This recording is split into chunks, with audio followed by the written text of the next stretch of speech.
Pemulihan perekonomian Indonesia dan dunia. Pandemi COVID-19 mempengaruhi berbagai aspek kehidupan di dunia, khususnya di bidang perekonomian. Di Indonesia, pandemi COVID-19 merusak sendi perekonomian, karena sebagian besar pelaku ekonomi, kegiatannya menjadi terbatas. Terlebih dengan adanya kegiatan PSBB, bekerja dari rumah hingga PHK sebagian karyawan. Hal ini juga semakin didukung oleh kenaikan kasus corona yang semakin meningkat dari hari ke hari. Pada tanggal 3 Desember terjadi penambahan kasus sebanyak 8.369, serta sudah 2 kuartal berturut-turut pertumbuhan ekonomi negatif, yang berarti Indonesia telah memasuki resesi.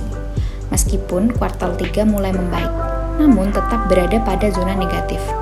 Oleh karena itu, perlu perhatian yang lebih dalam pemulihan perekonomian akibat adanya pandemi COVID-19, baik di Indonesia maupun di dunia.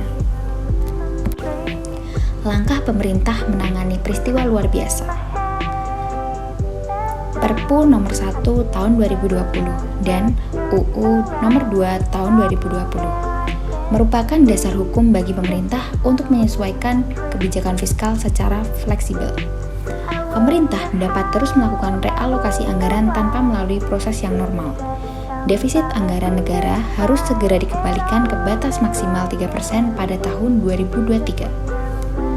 Lalu, Perpres nomor 54 tahun 2020, ekspansi fiskal untuk mengakomodir kebijakan ekstraordinari dengan defisit APBN melebihi batas 3% dari PDB, belanja diprioritaskan pada penanganan kesehatan dan perlindungan sosial. Dan selanjutnya Perpres nomor 72 tahun 2020 merespon kebutuhan penanganan pandemi COVID-19 serta menjaga stabilitas ekonomi dan sistem keuangan, termasuk menjalankan program pemulihan ekonomi nasional atau disingkat PEN. Koordinasi yang solid antar otoritas akan terus dilakukan untuk menjaga stabilitas sistem keuangan dan mendorong akselerasi pemulihan ekonomi. Yang pertama, OJK. Penggolongan restrukturasi kredit, penundaan kebijakan standar Basel III, digitalisasi UMKM dan sektor keuangan, regulasi RUPS melalui virtual meeting, serta penguatan koordinasi pemberian PLJPS dengan Bank Indonesia. Lalu, Kementerian Keuangan, stimulus fiskal, program pemulihan ekonomi nasional yang terdiri dari subsidi bunga, penjaminan modal kerja, serta investasi pemerintah. Selanjutnya, Bank Indonesia quantitative easing atau QE dengan membeli surat berharga negara di pasar sekunder, pelonggaran giro wajib minimum atau GWM, dan penyangga likuiditas makroprudensial atau PLM yang mendorong kepemilikan surat berharga negara oleh bank. Menurunkan suku bunga acuan, partisipasi pembiayaan anggaran belanja negara penanggulangan COVID-19 melalui skema burden sharing, dan penyempurnaan regulasi PLJPS. Selanjutnya LPS, pelonggaran pembayaran premi penjaminan, early involvement dalam penanganan permasalahan bank, alternatif sumber pendanaan dalam menjaga likuiditas perbankan, serta memperluas pilihan mekanisme bagi LPS dalam melakukan resolusi.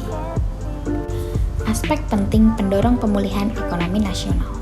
Yang pertama, peningkatan ekosistem investasi dan kemudahan perizinan. Yang kedua, perlindungan dan pemberdayaan UMKM dan koperasi.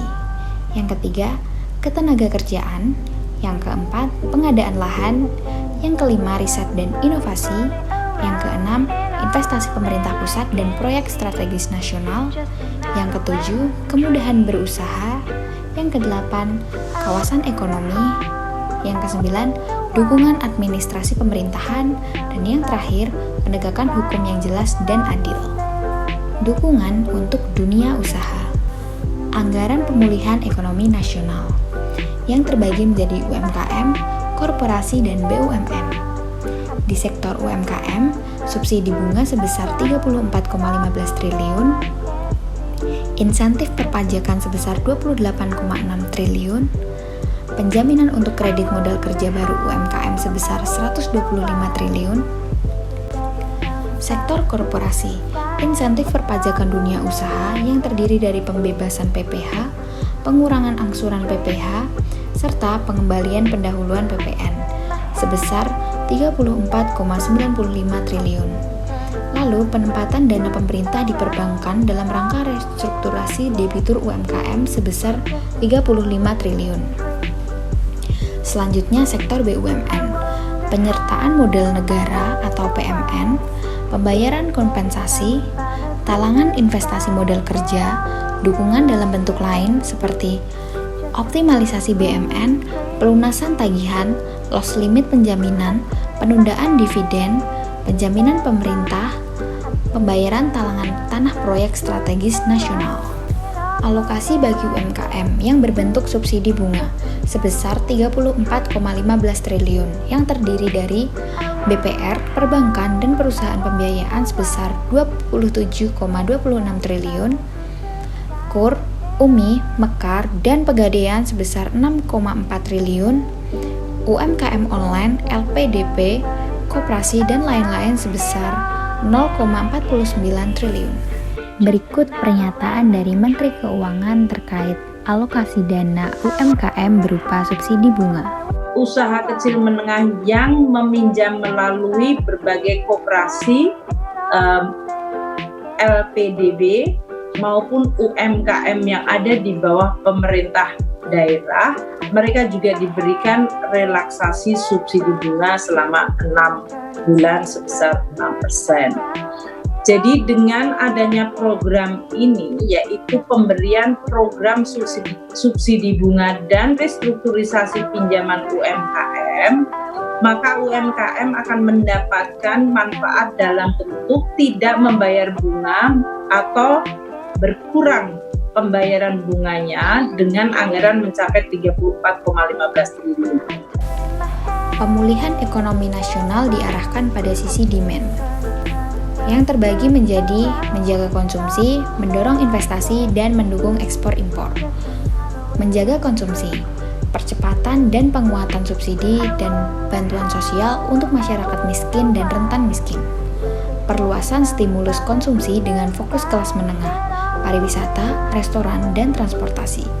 Mendorong investasi, insentif pajak, insentif kepabean dan cukai, memberi kelonggaran persyaratan kredit, pembiayaan atau pendanaan bagi UMKM, memberikan keringanan pembayaran bagi UMKM, mendukung ekspor dan impor, insentif pajak, insentif kepabean dan cukai, penyederhanaan dan pengurangan jumlah larangan dan pembatasan atau lartas ekspor impor, percepatan proses ekspor impor, serta peningkatan dan percepatan layanan ekspor impor dan pengawasan melalui National Logistic Ecosystem.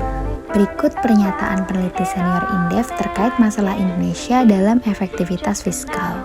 Aksi ekonomi di tengah pandemi itu bukan suatu hal yang anormal, itu suatu hal yang sangat normal. Semua negara mengalami. Jadi dan tidak hanya milik Indonesia, kontraksi yang membedakan Indonesia adalah respon kebijakannya. Soalan kita bukan di persoalan moneter, persoalan menghadapi dan merespon pandemi ini, persoalan yang masih terseok-seok itu adalah efektivitas fiskal. Lalu, bagaimana realisasi program pemulihan ekonomi nasional di tahun 2020?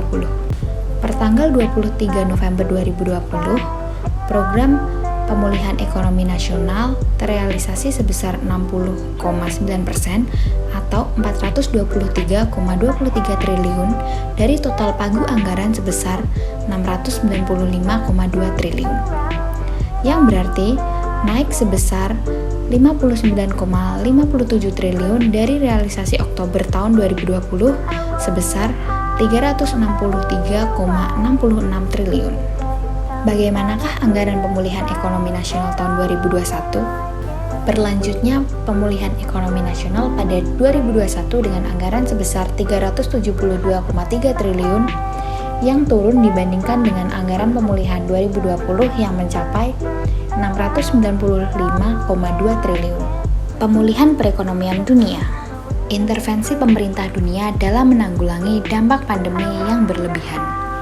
Hampir seluruh negara diproyeksikan mengalami kontraksi perekonomian yang dalam di tahun 2020. pemberian stimulus secara masif untuk meminimalisir dampak negatif perekonomian. Konsekuensinya peningkatan defisit fiskal serta tingkat utang negara. Hal ini perlu diwaspadai. Namun, dari beberapa negara, tingkat utang publik Indonesia masih tergolong rendah. Strategi pemulihan ekonomi dunia. Yang pertama, hibah tunai kepada masyarakat seperti di Brasil dan Yordania oleh Bank Dunia. Yang kedua, para pemimpin G20 telah menyumbang 21 miliar dolar AS atau setara dengan 297 triliun untuk menghadapi COVID-19 dan mengambil tindakan luar biasa untuk mendukung ekonomi dengan menyuntikkan lebih dari 11 triliun dolar AS atau sebesar 155,8 triliun untuk mendukung individu dan bisnis. Negara-negara G20 telah mengadopsi Riyadh Initiative on the Future of the WTO yang bertujuan agar sistem perdagangan multilateral lebih mampu menghadapi tantangan apapun. Lalu, produksi vaksin oleh beberapa negara. Dan yang terakhir, donasi dari individu. Sekian pemaparan dari saya, terima kasih atas perhatiannya dan sampai jumpa. Oh iya, selalu patuhi protokol kesehatan dimanapun kalian berada.